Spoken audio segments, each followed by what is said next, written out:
কহুয়া ও সিলোনিয়া নদীর ৮ স্থানে ভেঙেছে বাঁধ। গতকাল সন্ধ্যা থেকে ভাঙন শুরু হয়। পানি উন্নয়ন বোর্ডের কর্মকর্তারা জানান, কোথাও কোথাও নদীর পানি বেড়িবাঁধের ওপর দিয়ে হচ্ছে।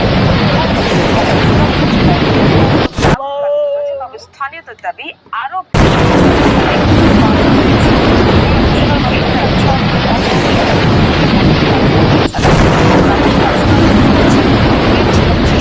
এরই মধ্যে ১৩১টি আশ্রয়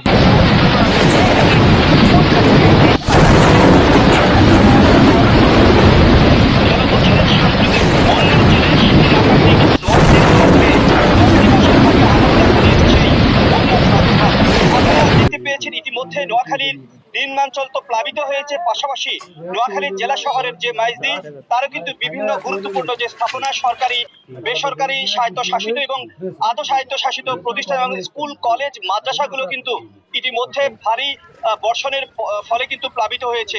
দর্শক, আমি এই মুহূর্তে আছি নোয়াখালী জেলা প্রশাসকের কার্যালয়ের সামনে। আপনারা এটিএন বাংলার ক্যামেরার প্রেমে নিশ্চয়ই দেখতে পাচ্ছেন, এখানে শুধু নোয়াখালীর নিম্নাঞ্চলে প্লাবিত হয়নি, নোয়াখালী জেলা প্রশাসকের কার্যালয়, নোয়াখালী পুলিশ সুপারের কার্যালয়, নোয়াখালী জেলা ম্যাজিস্ট্রেট কোর্ট, নোয়াখালী শিল্পকলা একাডেমি, নোয়াখালী পাবলিক স্কুল।